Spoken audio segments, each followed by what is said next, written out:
ওয়ামান আযানি ফাকাদ আদাল্লাহ, আর যে উম্মত আমি নবীকে কষ্ট দিল সে স্বয়ং আল্লাহ তাআলাকে কষ্ট দিল।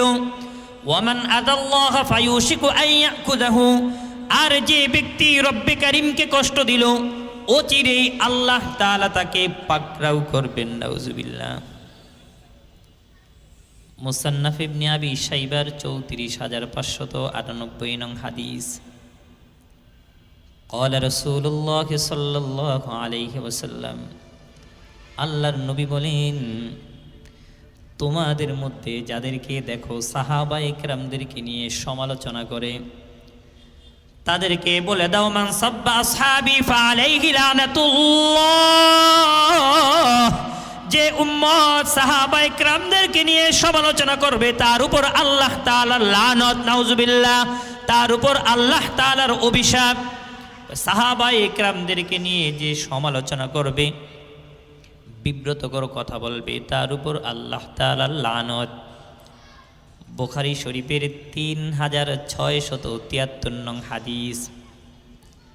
হযরত আবু সাঈদ খুদরি রাদিয়াল্লাহু তাআলা আনহু বর্ণনা করেন, নবী করিম সাল্লাল্লাহু আলাইহি ওয়াসাল্লাম বলেন, লা তাসুব্বু আসহাবি, তোমরা আমার সাহাবীদেরকে গালি দিও না।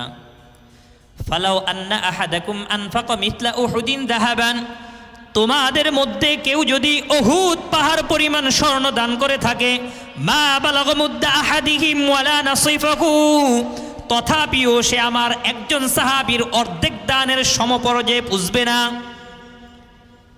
মুফাসসিরিনে কেরাম চমৎকার ভাবে ব্যাখ্যা করে বলেন, কয় আল্লাহর নবীর একজন সাহাবী যদি 200 গ্রাম স্বর্ণ দান করে থাকে, আর আপনি আমি যদি উহুদ পাহাড় পরিমাণ স্বর্ণ দান করে থাকি, তা আপনার আমার উহুদ পাহাড় পরিমাণ স্বর্ণ ওই আল্লাহর নবীর ওই সাহাবীর 200 গ্রাম স্বর্ণের এই স্বর্ণ দানের সমপর্যায়ে পুষবে না। তিরমিজি শরীফের 3862 নং হাদিস। قال رسول الله صلى الله عليه وسلم, আল্লাহর নবী বলেন, আল্লাহ আল্লাহ ফি আসহাবি, খবরদার উম্মত, তোমরা আমার সাহাবীদেরকে নিয়ে সমালোচনা করিও না। তোমরা আমার সাহাবীদের বিষয়ে আল্লাহ তাআলাকে ভয় করো। লা তাত্তাখিদুহুম গরাদাম মিন বাদি, আমি নবীর পর তোমরা সাহাবায়ে কেরামদেরকে গালিগালাজের লক্ষ্যবস্তু বানিও না। ফামান আহাব্বাহুম ফাবিহুব্বি আহাব্বাহুম, যে সাহাবায়ে কেরামদেরকে ভালোবাসলো সে আমি নবীকে ভালোবাসার খাতিরেই সাহাবায়ে কেরামদেরকে ভালোবাসলো। ওয়ামান আবগদহুম ফাবিবুগদি আবগদহুম, আর যে ব্যক্তি সাহাবায়ে কেরামদেরকে নিয়ে সমালোচনা করলো, হিংসা করলো, সে আমি নবীর সাথে হিংসা বসেই সাহাবীদের সাথে হিংসা করলো। অর্থাৎ যে সাহাবায়ে কেরামদেরকে ভালোবাসলে এটা নবীর ভালোবাসার সাথেই শামিল। কখনো কখনো সন্তানের সম্মানার্থে বাবাকে ইজ্জত দেওয়া হয়, কখনো আবার বাবার সম্মানার্থে সন্তানকে ইজ্জত দেওয়া হয়, ঠিক না? সাহাবীদের সাথে যদি সাহাবীদেরকে নিয়ে যদি সমালোচনা করি তাহলে কেমন যেন এটা নবীকে নিয়েই সমালোচনা করা হয়। ওয়ামান আদাহুম ফাকাদ আদানি, আর যে ব্যক্তি সাহাবায়ে কেরামদেরকে কষ্ট দিল সে আমি নবীকে কষ্ট দিল। সুবহানাল্লাহ বলবেন না? সুবহানাল্লাহ যদি এখন থেকে বলার অভ্যাস না করেন, আল্লামা আব্দুল কুদ্দুস ফারুকী সাহেব এসে আপনাদের থেকে সুবহানাল্লাহ বের করে ওয়াজ করবে। উনি কিন্তু গরম মেজাজের লোক, অত্যন্ত চমৎকার। আল্লাহ তাআলা ওনাকে ভরপুর ইলম দান করেছেন। উনি আসা পর্যন্ত কে কে থাকবেন না হাত উঠান। আল্লাহ কই কি এই আদগুজান, আপনি থাকবেন না শেষ পর্যন্ত? হ্যাঁ, না বুঝে হাত উঠে ফেলাইছে। আজকের প্রোগ্রাম মাহফিল শেষ করে যাবেন ইনশাআল্লাহ অত্যন্ত চমৎকার আলোচনা করে। আমি সুযোগ পেলেই হজরতের মজলিসে এইরকম সামনের মুসাল্লায় বসে পড়ি, ওনাদের থেকে কিছু শিখা। আমরা এখনো ইলমের ময়দানে কিছু নয়, আমরা ওনাদের ছাত্রের ছাত্র হওয়ারও যোগ্যতা রাখি না। আল্লাহ হুজুরের মাধ্যমে এত বড় আলেমকে আপনাদের মহল্লায় আসার তৌফিক দিচ্ছে, এই জন্য সবাই শুকর আদায় করবেন এবং হজরতের বরকতে আল্লাহ যেন মহল্লার যে সকল মাইয়েত বা যারা দুনিয়ার জমিন থেকে চলে গেছে তাদের কবর আযাবকেও যেন মাফ করে দেয়, আমিন। তো বলছিলাম কি যে কোন সাহাবী আল্লাহর নবীর একজন সাহাবী 200 গ্রাম স্বর্ণ দান করলো, আর আপনি আমি যদি এইরকম ভাবে উহুদ পাহাড় পরিমাণ স্বর্ণ দান করি, তথাপি আপনার আমার উহুদ পাহাড় পরিমাণ স্বর্ণ আল্লাহর নবীর ওই সাহাবীর 200 গ্রাম স্বর্ণের দানের সমপর্যায়ে আসবে না। ইমামে আজম আবু হানিফা রহমতুল্লাহ আলাইহি বলেন, ونقر بأن أفضل هذه الأمة بعد نبينا محمد صلى الله عليه وسلم। ইমাম আজম আবু হানিফা রহমতুল্লাহ আলাইহি বলেন, আমরা বিশ্বাস করি এবং স্বীকার করি আল্লাহর নবীর পর উম্মতের মধ্যে সবচাইতে দামি হলেন আবু বকরিন সিদ্দিক। সুবহানাল্লাহ। উম্মতের মধ্যে সবচাইতে দামি হলেন আবু বকর সিদ্দিক, তারপর সুম্মা ওমর, তারপর ওমর রাদিয়াল্লাহু তাআলা আনহু দামি, তারপর সুম্মা উসমান রাদিয়াল্লাহু তাআলা আনহু দামি, তারপর সুম্মা আলী রিজওয়ানুল্লাহি আলাইহিম আজমাইন, তারপর আলী রাদিয়াল্লাহু তাআলা আনহু দামি। দলিল লিকাউলিহি তাআলা, স্বয়ং আল্লাহ তাআলা বলেন, ওয়াস-সাবিকুনাস সাবিকুন উলাইকাল মুকাররাবুন ফি জান্নাতিন নাঈম। পরবর্তী সাহাবীদের তুলনায় এদের মর্যাদা আল্লাহর কাছে অনেক বেশি। সুবহানাল্লাহ। ওয়া কুল্লু মান কানা আসবাকা ফাহুয়া আফদালু। সাহাবীগণের মধ্যে ইসলাম গ্রহণে যে যত অগ্রবর্তী তার মর্যাদা তত বেশি।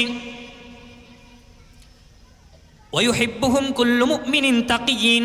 প্রত্যেক মুমিন, প্রত্যেক ইমানদার ব্যক্তি সাহাবায়ে কেরামদেরকে ভালোবাসে, মহব্বত করে। ওয়ায়ুবগিদুহুম কুল্লু মুনাফিকিন শাকিয়িন। প্রত্যেক হতভাগা মুনাফিক আল্লাহর নবীর সাহাবীদেরকে নিয়ে সমালোচনা করে, বাজে কথা বলে। সাহাবীদের বিষয়ে ইমামে আজম আবু হানিফা রহমতুল্লাহ আলাইহির আকীদা ইমাম তাহাবী চমৎকার করে ব্যাখ্যা করে বলেন, ওয়া নুহিব্বু আসহাব রাসূলিল্লাহ সাল্লাল্লাহু আলাইহি ওয়াসাল্লাম। ইমামে আজম আবু হানিফা রহমতুল্লাহ আলাইহি বলেন, আমরা আল্লাহর নবীর সকল সাহাবায়ে কেরামদেরকে ভালোবাসি। ওয়ালা নুফতিরু ফি হুব্বি আহাদিম মিনহুম। কয় সাহাবীদেরকে ভালোবাসার ক্ষেত্রে আমরা সীমা লঙ্ঘন করি না। ওয়ালা নাতাবাররাউ মিন আহাদিম মিনহুম। কয় সাহাবীদের প্রতি অবক্তি ও সম্পর্কহীনতার ঘোষণাও করি না। অনুবগিদু মান ইউবগিদুহুম। যারা সাহাবীদেরকে নিয়ে ঘৃণা করে, ইমামে আজম আবু হানিফা রহমতুল্লাহ আলাইহি বলেন, আমরাও তাদেরকে ঘৃণা করি।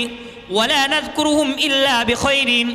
সাহাবায়ে কেরামদেরকে নিয়ে ভালো কথা ছাড়া খারাপ কথা বলার অধিকার আমি ইমামে আজম আবু হানিফা রহমতুল্লাহ আলাইহি রাখি না। ওয়া ইউহিব্বুহুম দীনুন ওয়া ঈমানুন ওয়া ইহসানুন। আল্লাহর নবীর সাহাবীদেরকে ভালোবাসার নাম দ্বীন, আল্লাহর নবীর সাহাবীদেরকে ভালোবাসার নাম ঈমান, আল্লাহর নবীর সাহাবীদেরকে ভালোবাসার নাম ইহসান। যে সাহাবীদেরকে ভালোবাসার নাম ঈমান, সাহাবীদেরকে ভালোবাসার নাম ইহসান, সাহাবীদেরকে ভালোবাসার নাম এরকম ভাবে সাহাবীদেরকে ভালোবাসবে যে সে আল্লাহর নবীকে ভালোবাসার সাথে শামিল হবে। সাহাবীদের বিষয়ে একটি ওজন বোঝানোর জন্য একটি কথা বলি। দেখেন, যুগে যুগে অনেক মুত্তাকি আছে, আল্লাহওয়ালা বান্দা আছে, আমলি আখলাকি বান্দা আছে। এমন একজন খাজা কুতুবউদ্দিন কাকি রহমতুল্লাহ আলাই তিনি দুনিয়ার জমিন থেকে চলে যাওয়ার আগে সন্তানদেরকে ওসিয়াত করলেন যে আমি দুনিয়ার জমিন থেকে চলে যাওয়ার পর আমার জানাজার ইমামতিত্ব যত্রতত্র বা যে কাউকে দিয়ে দিবে না। আমার জানাজার ইমামতিত্ব করার জন্য 4টা গুণ লাগবে, যার এই 4টা সিফাত থাকবে সে আমার জানাজার ইমামতিত্ব করবে। 1 নাম্বার গুণ, যার জীবনে কোনোদিন তাকবীরুলার নামাজ ছুটে যায় নাই, এমন লোক যে তাকে দিয়ে আমার জানাজার ইমামতিত্ব করাবে। 2 নাম্বার সিফাত থাকতে হবে যে আমার জানাজার ইমামতিত্ব করবে, তার জীবনে কোনো দিন আসরের 4 রাকাত সুন্নত নামাজও কাজা হয় নাই। এমন সিফাতওয়ালা ব্যক্তিকে দিয়ে আমার জানাজার ইমামতিত্ব করাবে। 3 নাম্বার গুণ কয় এমন ব্যক্তি আমার জানাজার ইমামতিত্ব করবে যার জীবনে কোনোদিন তাহাজ্জুদের নামাজ ছুটে যায় নাই। 4 নাম্বার এমন ব্যক্তি আমার জানাজার ইমামতিত্ব করবে যার জীবনে কোনোদিন কলবের ভিতরে গুনাহের কল্পনাও জাগে নাই। সুবহানাল্লাহ। এই 4টা শর্ত, এই 4 সিফাতওয়ালা যে ব্যক্তি থাকবে তাকে দিয়ে আমি কুতুবউদ্দিনের জানাজার ইমামতিত্ব করাবে। না হয় আমার জানাজা ছাড়াই দাফন সম্পূর্ণ করে ফেলবে। উনি দুনিয়ার জমিন থেকে চলে যাওয়ার পর সন্তানরা ওনার কফিনকে সবার সামনে উন্মুক্ত করে এবার উঁচু জায়গায় দাঁড়িয়ে সন্তানরা বাবার ওসিয়তমূলক বক্তব্য দিচ্ছে। উপস্থিত কে এমন আছে যে যার মধ্যে এরকম 4টা গুণ আছে, 4টা সিফাত আছে, যার মধ্যে এই 4টা গুণ 4টা সিফাত আছে, সে সামনে এসে আমার বাবার জানাজার ইমামতিত্ব করেন। উপস্থিত হাজার হাজার জনতা মাথা নিচু করে দাঁড়িয়ে রইলেন, কেউই তো সামনে আসে না। কে এমন আছেন যার জীবনে কোনোদিন তাকবীরুল্লাহ ছুটে যায় নাই? 2 নম্বর, যার জীবনে কোনোদিন আসরের 4 রাকাত সুন্নত নামাজও কাজা হয় নাই, যার জীবনে কোনোদিন তাহাজ্জুদের নামাজ ছুটে যায় নাই, যার জীবনে কোনোদিন কলবের ভিতরে গুনাহের কল্পনাও জাগে নাই। এমন সিফাতওয়ালা ব্যক্তি যে আছেন সামনে এসে আমার বাবার জানাজার ইমামতিত্ব করেন। কেউই সামনে আসে না। না আসলে তো তাহলে ওসিয়ত অনুযায়ী জানাজা ছাড়াই দাফন সম্পূর্ণ করে ফেলবে। এমন সময়, এইরকম সময় সুলতান আলতামাশ রহমতুল্লাহ আলাই সামনে এসে উপস্থিত সবার সামনে বলে, আমি এই কুতুবউদ্দিন কাকির জানাজার ইমামতিত্ব করব। আমার জীবনে কোনোদিন তাকবীরুল্লাহ ছুটে যায় না, আমার জীবনে কোনোদিন আসরের 4 রাকাত সুন্নত নামাজ কাজা হয় না, আমার জীবনে কোনোদিন তাহাজ্জুদের নামাজ ছুটে যায় না, আমার জীবনে কোনোদিন কলবের ভিতরে গুনাহের কল্পনাও জাগে নাই। তবে আমি এই কাল হাসরের মাঠে আল্লাহ তাআলা যদি আমাকে ধরে, আমি বলবো এই কুতুবউদ্দিন কাকি গোপনে গোপনে আল্লাহর ইবাদত করে জান্নাত কামাই করে দুনিয়ার জমিন থেকে চলে গেলেন। যাওয়ার সময় এমন শর্ত লাগিয়ে দিলেন যেই শর্তের কারণে আমার গোপন আমলগুলো আজকে মানুষের সামনে উন্মুক্ত হয়ে গেল। এই জন্য যদি আল্লাহ তাআলা আমাকে কাল হাসরের মাঠে ধরে, তাহলে আমি এই কুতুবউদ্দিনের এইরকম ভাবে ধরে রাখবো যে আপনি আমাকে ছাড়া আল্লাহর জান্নাতে যেতে পারবেন না। তার মানে কেমন আমলওয়ালা লোক, কেমন আখলাকি লোক, এমন আমলওয়ালা আখলাকি লোক ছিলেন ইমাম মুহাম্মদ রহমতুল্লাহ আলাই। এমন আমলওয়ালা আখলাকি লোক ছিলেন ইমাম আজম আবু হানিফা রহমতুল্লাহ আলাই। তার মানে এই যে দেখেন, এবার এই সবার আমল আখলাক, সবার আমল যদি এক জায়গায় করা হয়, আর আল্লাহর নবীর একজন দুর্বল সাহাবীর আমল যদি আরেক জায়গায় করা হয়, কয় এই সমস্ত লোকের আমলের চেয়ে আল্লাহর নবীর ওই দুর্বল সাহাবীর আমলের ওজন অনেক বেশি হবে। সুবহানাল্লাহ। এটা ওজন বোঝানোর জন্য বললাম। ইমাম আজম আবু হানিফা রাহমাতুল্লাহ আলাইহি বলেন, মাকামু আহাদিহিম মা রাসূলিল্লাহ সাল্লাল্লাহু আলাইহি ওয়াসাল্লাম সাআতুন ওয়াহিদাতুন। আল্লাহর নবীর সাথে একজন সাহাবীর এক মুহূর্তের অবস্থান খায়রুম মিন আমালিন আহদানা জামিআ উমুরিহি।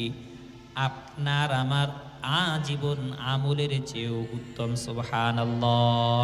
ওয়া ইন তালা, আপনার আমার হায়াত যত দীর্ঘ হোক না কেন, আল্লাহ তাআলা বাদশাহ যুলকারনাইনকে 1600 বছর হায়াত দান করলেন, সাদ্দাতকে আল্লাহ তাআলা 950 বছর হায়াত দান করলেন, ফেরাউনকে আল্লাহ তাআলা 750 বছর হায়াত দান করলেন, আদম নবীকে আল্লাহ তাআলা 1000 বছর হায়াত দান করলেন।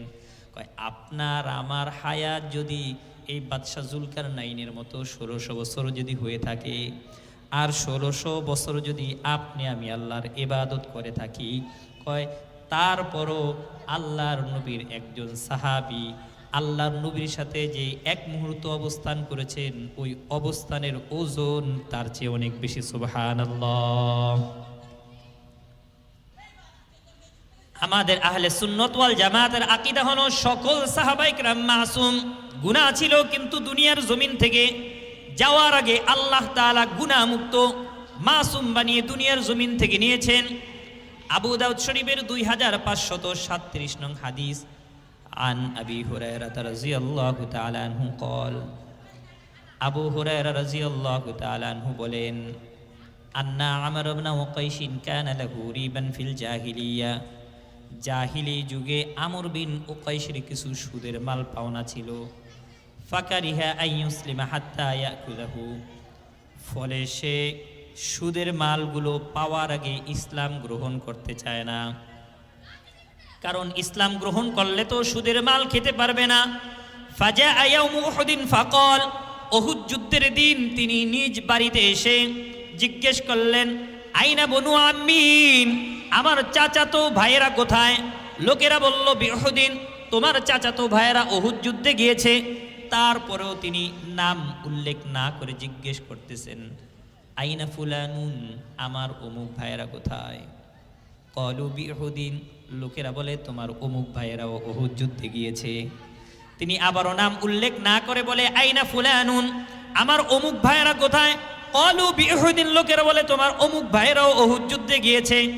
এবার দেখেন, ফালাবিসা লাহমাতাহু ওয়া রাকিবা ফারাসাহু, আমর বিন কয়স এবার তিনিও যুদ্ধের পোশাক পরে নিজ ঘোড়ায় উঠলেন। সুম্মা তাওয়াজ্জাহা কিবালাহুম, এবার তিনি উহুদ যুদ্ধের দিকে রওনা দিলেন। এবার তিনি উহুদ যুদ্ধের দিকে যাচ্ছেন। ফালাম্মা রাআহুল মুসলিমুনা ক্বালু ইলাইকা আন্না ইয়া আমর, মুসলমানরা আমরকে দেখে বলে, আমর, তুমি তো এখন মুসলমান নও, তুমি অন্য ধর্মের, অতএব তুমি উহুদ যুদ্ধের দিকে রওনা দিও না, তুমি এখান থেকে চলে যাও, অন্য দিকে চলে যাও। আমর উত্তর দিলেন, ইন্নী কদ আমানতু, আমি আল্লাহ এবং আল্লাহর রাসূলের উপর ঈমান আনলাম। সুবহানাল্লাহ। এই কথা বলে আমর বিন কয়স যুদ্ধের ময়দানে ঢুকে বললেন, ফাকাতালা হাত্তা জুরিহা, আমর যুদ্ধ করতে করতে আঘাতপ্রাপ্ত হয়ে গেলেন। আঘাতপ্রাপ্ত হলেন, ফাহুমিলা ইলা আহলিহি জুরিহান, আঘাতপ্রাপ্ত অবস্থায়, আহত অবস্থায় তাকে তার নিজ বাড়িতে আনা হলো। এবার নিজ বাড়িতে আসার পর ফামাতা, মৃত্যুবরণ করলেন। ফাদাখালাল জান্নাহ, আল্লাহর জান্নাতে চলে গেলেন। সুবহানাল্লাহ।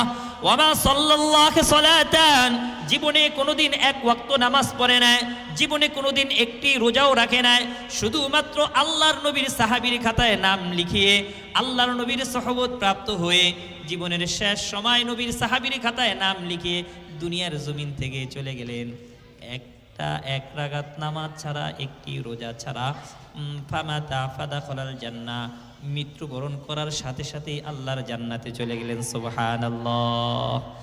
এই শান, এই ইজ্জত, এই সম্মান আল্লাহ তাআলা শুধুমাত্র সাহাবায়ে কেরামদেরকে দান করছে। সুবহানাল্লাহ। বুখারী শরীফের 3674 নং হাদিস, আন সাঈদ ইবনুল মুসাইয়িব রাদিয়াল্লাহু তাআলা আনহু বর্ণনা করেন, আখবারানি আবু মুসা আল-আশআরী, হযরত আবু মুসা আশআরী রাদিয়াল্লাহু তাআলা আনহু বলেন, আন্নাহু তাওয়াদ্দাআ ফি বাইতিহি সুম্মা খরাজা, আমি একদিন আমার ঘর থেকে উজু করে বের হলাম। ফাকুলতু লা আলজামান্না রাসূলুল্লাহ সাল্লাল্লাহু আলাইহি ওয়াসাল্লাম ওয়া লা আকুনান্না মা'হু ইয়াউমি হাদা, আমি আমার ঘর থেকে বের হলাম আর মনে মনে চিন্তা করলাম যে আজকে আমি সারাদিন নবী করিম সাল্লাল্লাহু আলাইহি ওয়াসাল্লামের সাথে থাকব, আজকে আমি সারাদিন নবীজির সাথে সময় দিব, আজকে আমি পূর্ণ সময় নবীজির সাথে অতিবাহিত করব। ফাজা আল মসজিদে ফাসআল আনিন নবী সাল্লাল্লাহু আলাইহি ওয়াসাল্লাম। এবার তিনি মসজিদে নববীতে চলে গেলেন। মসজিদে নববীতে গিয়ে সাহাবায়ে কেরামদেরকে জিজ্ঞেস করলেন, নবীজি কোথায়? ফাকালু, সাহাবায়ে কেরাম বলেন, খরাজা ওয়া ওয়াজ্জাহা হাহুনা, নবীজি এই যে এদিকে বের হয়ে গেলেন, নবীজি এই রুটে বের হয়ে গেলেন। কয় আবু মুসা আশআরী বলেন, আমি নবীজির কথা জিজ্ঞেস করতে করতে এদিকে বের হয়ে গেলাম। হাত্তা দাখালা বি'রা আরিসিন, অবশেষে নবীজি একটি আরিস কূপে প্রবেশ করলেন। আরিস একটি খেজুর বাগানের নাম। এই বাগানের মধ্যে একটি কূপ ছিল, এই কূপে নবীজি প্রবেশ করলেন। হাদিস বর্ণনাকারী আবু মুসা আশআরী বলেন, ফাজলাস্তু ইনদাল বাব, আমি এই কূপের সামনে একটি গেট ছিল, আমি সেই গেটের সামনে বসে পড়লাম। এবার আমি বসে বসে দেখতেছি যে নবীজি কি করেন। ফাইদা হুয়া জালিসুন আলা বি'রি আরিসিন ওয়া তাওয়াসসাতা কুফাহা, নবীজি আরিস কূপের কিনারায় বাদের মাঝখানে বসে পড়লেন। ওয়াদাল্লাহুমা ফিল বি'রি, কয় নবীজি এভাবে পা দুটো ঝুলিয়ে দিয়ে আরিস কূপের কিনারায় বসে পড়লেন। হাদিস বর্ণনাকারী আবু মুসা আশআরী বলেন, ফাসাল্লামতু আলাইহি সুম্মা সরাফতু, আমি নবী করিম সাল্লাল্লাহু আলাইহি ওয়াসাল্লামের কাছে গিয়ে সালাম দিলাম। সালাম দিয়ে পুনরায় ফিরে এসে ওই গেটের সামনে বসে পড়লাম। ফাকুলতু লা আকুনান্না বাওয়াবা রাসূলিল্লাহি সাল্লাল্লাহু আলাইহি ওয়াসাল্লাম আল-ইয়াওম, কয় আমি গেটের সামনে বসলাম আর মনে মনে চিন্তা করলাম, আজকে আমি সারাদিন এই গেটের দারোয়ানের দায়িত্ব পালন করব, আজকে আমি এই গেটের দারোয়ানের দায়িত্ব পালন করব। এজাজত ছাড়া, অনুমতি ছাড়া কাউকে ভিতরে প্রবেশ করতে দিব না। আবু মুসা আশআরী গেটের সামনে বসা রইলেন। এবার দেখেন, ফাজা আবু বকরিন ফাদাফাল বাব, হঠাৎ আবু বকর সিদ্দিক রাদিয়াল্লাহু তাআলা আনহু এসে দরজা নক করলেন। আবু মুসা আশআরী বলেন, ফাকুলতু মান হাদা, আপনি কে? এবার আবু বকর সিদ্দিক রাদিয়াল্লাহু তাআলা আনহু বলে যে আমি আবু বকর সিদ্দিক। আবু মুসা আশআরী বলেন যে এ আল্লাহর নবীর সাহাবী আবু বকর সিদ্দিক, আপনি একটু অপেক্ষা করেন, আপনি একটু দাঁড়ান, আমি নবী করিম সাল্লাল্লাহু আলাইহি ওয়াসাল্লামের কাছ থেকে অনুমতি নিয়ে আসি, আপনি ভিতরে প্রবেশ করতে পারবেন কি পারবেন না নবীজির কাছ থেকে অনুমতি নিয়ে আসি। সুম্মা যাহাবতু ফাকুলতু ইয়া রাসূলুল্লাহ হাযা আবু বকর ইস্তাযিনু, ওগো আল্লাহর হাবিব, আপনার সাহাবী আবু বকর সিদ্দিক রাদিয়াল্লাহু তাআলা আনহু এসেছেন, ভিতরে প্রবেশ করার অনুমতি চায়। এবার আল্লাহর নবী বলেন, ইযযান লাহু ওয়া বাশিরহু বিল জান্নাহ, কয় হ্যাঁ, আমার সাহাবী আবু বকর সিদ্দিক রাদিয়াল্লাহু তাআলা আনহুকে ভিতরে প্রবেশ করার অনুমতি দাও এবং সে যে জান্নাতি সেই সুসংবাদও দিয়ে দাও। সুবহানাল্লাহ।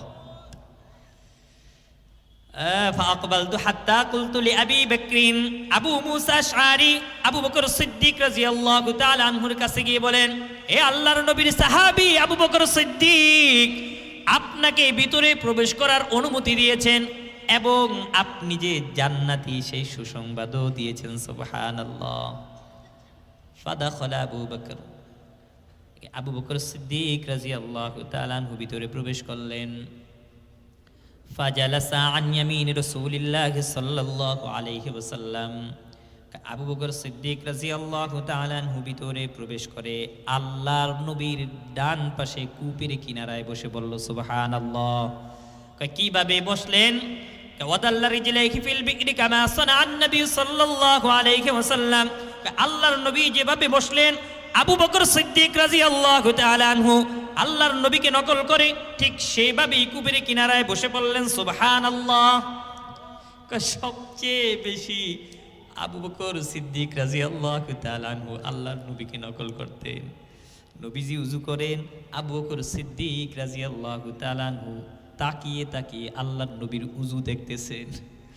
নবীজির উযু করা শেষ, এবার আবু বকর সিদ্দিক আল্লাহর নবীকে হুবাহুব নকল করে ঠিক সেভাবেই উজু করার চেষ্টা করতেছে। সুবহানাল্লাহ। আল্লাহর নবী নামাজের মুসাল্লায় দাঁড়িয়ে গেলেন। আল্লাহর নবী নামাজের মুসাল্লায় দাঁড়ালেন। আবু বকর সিদ্দিক রাদিয়াল্লাহু তাআলা আনহু পিছন থেকে তাকিয়ে তাকিয়ে আল্লাহর নবীর নামাজ দেখেন, কিভাবে আল্লাহর নবী হাত বাঁধলেন, কিভাবে আল্লাহর নবী রুকু করলেন, কিভাবে সিজদা করলেন। আবু বকর সিদ্দিক রাদিয়াল্লাহু তাআলা আনহু তাকিয়ে তাকিয়ে আল্লাহর নবীর নামাজ দেখে নবীজি যখন নামাজ শেষ করে ফেললেন, আবু বকর সিদ্দিক ঠিক হুবাহুব নবীজিকে নকল করে সেভাবেই নামাজ পড়ার চেষ্টা করলেন। সুবহানাল্লাহ। এই জন্য আল্লাহর নবী গর্ব করে উম্মতের সামনে বলেন, এ আমার উম্মত, আল্লাহ তাআলা আমার উম্মতের মধ্যে এমন একজন আবু বকর সিদ্দিক দান করলেন, এমন একজন আবু বকর অন্য কোন নবীর উম্মতের মধ্যে নেই। আদম নবীর উম্মতের মধ্যে এমন একজন আবু বকর নেই, ইব্রাহিম নবীর উম্মতের মধ্যে এমন একজন আবু বকর নেই, অন্য কোন নবীর উম্মতের মধ্যে এমন একজন আবু বকর নেই। আল্লাহ তাআলা আমার উম্মতের মধ্যে এমন একজন আবু বকর সিদ্দিক দান করলেন। সুবহানাল্লাহ। হাদিস বর্ণনাকারী আবু মুসা আশআরী বলেন, আবু বকর সিদ্দিক রাদিয়াল্লাহু তাআলা আনহু ভিতরে প্রবেশ করে ওয়াদাল্লা রিজলাইহি ফিল বিকরি কামা সানাআন নবী সাল্লাল্লাহু আলাইহি ওয়াসাল্লাম, আল্লাহর নবী যেভাবে বসলেন আবু বকর সিদ্দিক রাদিয়াল্লাহু তাআলা আনহু কূপের কিনারায় ঠিক সেভাবেই বসে পড়লেন। এবার আবু মুসা আশআরী বলেন, ফাজালাস্তু ইনদাল বাব, আমি আবার এই কর্মকাণ্ড দেখে আমি আবার এসে সেই গেটের সামনে বসে পড়লাম। মনে আছে? গেটের সামনে বসে পড়লাম। এবার দেখেন ফাইদা ইনসানুন ইউহাররিকুল বাব, আবারও কে যেন গেটের দরজা নক করলেন, আবারও কে যেন শব্দ করলেন। আমি জিজ্ঞেস করলাম, ফাকুলতু মান হাদা, আপনি কে? কয় হাদা উমর ইবনুল খাত্তাব। সুবহানাল্লাহ। কয় আমি উমর রাদিয়াল্লাহু তাআলা আনহু। আবু মুসা আশআরী বলেন, এ আল্লাহর নবীর সাহাবী উমর রাদিয়াল্লাহু তাআলা আনহু, আপনি একটু অপেক্ষা করেন, আপনি দাঁড়ান, আমি আল্লাহর নবীর কাছ থেকে অনুমতি নিয়ে আসি, ইজাজত নিয়ে আসি। এবার আবু মুসা আশআরী আল্লাহর নবীর কাছে গিয়ে বলতেছেন, ওগো আল্লাহর হাবিব, আপনার সাহাবী উমর রাদিয়াল্লাহু তাআলা আনহু এসেছেন, ভিতরে প্রবেশ করার অনুমতি চায়। আল্লাহর নবী বলেন, ইযাল্লাহু ওয়া বাশশিরহু বিল জান্নাহ। হ্যাঁ, এই উমর রাদিয়াল্লাহু তাআলা আনহুকেও ভিতরে প্রবেশ করার অনুমতি দাও এবং জান্নাতের সুসংবাদ দিয়ে দাও। সুবহানাল্লাহ। হাদিসটি শর্ট করে বলি, এবার উমর রাদিয়াল্লাহু তাআলা আনহু ভিতরে প্রবেশ করলেন। এবার উমর রাদিয়াল্লাহু তাআলা আনহু ভিতরে প্রবেশ করে আল্লাহর নবীর বাম পাশে কূপের কিনারায় বসে পড়লেন। সুবহানাল্লাহ। কিভাবে বসলেন? একেবারে আল্লাহর নবী যেভাবে বসলেন, আবু বকর সিদ্দিক রাদিয়াল্লাহু তাআলা আনহু যেভাবে বসলেন, ঠিক ওমর রাদিয়াল্লাহু তাআলা আনহু ভিতরে প্রবেশ করে ঠিক সেভাবেই বসে পড়লেন। সুবহানাল্লাহ। হাদিস বর্ণনাকারী আবু মুসা আশআরী আল্লাহর নবীর অবস্থা দেখে, আবু বকর সিদ্দিক রাদিয়াল্লাহু তাআলা আনহুর কর্মকাণ্ড দেখে, ওমর রাদিয়াল্লাহু তাআলা আনহুর কর্মকাণ্ড দেখে আবার তিনি ফিরে এসে ওই গেটের সামনে বসে পড়লেন। এবার যখন বসলেন, ফাইদা ইনসানুন ইউহাররিকুল বাব, আবারও কে যেন গেটের দরজা নক করলেন। সুবহানাল্লাহ। আবু মুসা আশআরী জিজ্ঞেস করলেন, ফাকুলতু মান হাদা, আপনি কে? এবার উত্তর দিলেন, হাদা উসমান ইবনে আফফান। আমি উসমান রাদিয়াল্লাহু তাআলা আনহু। সুবহানাল্লাহ। এবার উসমান রাদিয়াল্লাহু তাআলা আনহু এসেছেন। এবার উসমান রাদিয়াল্লাহু তাআলা আনহুকেও দাঁড় করিয়ে আল্লাহর নবীর কাছ থেকে অনুমতি নিয়ে আসলেন। আল্লাহর নবী উসমান রাদিয়াল্লাহু তাআলা আনহুর ক্ষেত্রেও বললেন, ইযাল্লাহু ওয়া বাশশিরহু বিল জান্নাহ আলা বালওয়া তুসিবুহু। হ্যাঁ, উসমান রাদিয়াল্লাহু তাআলা আনহুকে ভিতরে প্রবেশ করার অনুমতি দাও এবং উসমান রাদিয়াল্লাহু তাআলা আনহু যে জান্নাতি সেই সুসংবাদও দিয়ে দাও। তবে উসমানকে আরো একটি সংবাদ দাও, আলা বালওয়া তুসিবুহু, উসমান রাদিয়াল্লাহু তাআলা আনহু নিকটবর্তী সময়ে কঠিন একটি পরীক্ষার সম্মুখীন হবেন। দুনিয়ার জমিনে কঠিন একটি পরীক্ষার মধ্যে পড়বে। এই সংবাদটাও উসমান রাদিয়াল্লাহু তাআলা আনহুকে দিয়ে দাও। হাদিস বর্ণনাকারী আবু মুসা আশআরী উসমান রাদিয়াল্লাহু তাআলা আনহুকে ভিতরে প্রবেশ করার অনুমতি দিলেন। ওসমান রাদিয়াল্লাহু তাআলা আনহু ভিতরে প্রবেশ করে এবার দেখতেছেন আল্লাহর নবী কূপের কিনারায় বসা আছেন। আল্লাহর নবীর ডান পাশে আবু বকর সিদ্দিক রাদিয়াল্লাহু তাআলা আনহু বসা আছে। আল্লাহর নবীর বাম পাশে ওমর রাদিয়াল্লাহু তাআলা আনহু বসা আছেন। এবার ওসমান রাদিয়াল্লাহু তাআলা আনহু আল্লাহর নবীর সামনে এরকম সোজাসুজি হয়ে বসে বললেন। অন্য হাদিস প্রমাণ করেন আল্লাহর নবীর এই যে বিশেষ তিনজন সাহাবী ওই জান্নাতে এই কূপে এরা তিনজনে যেভাবে বসেছেন, কয় আল্লাহর নবী এই তিনজন সাহাবীকে নিয়ে জান্নাতে ঠিক এভাবেই বসবেন। সুবহানাল্লাহ।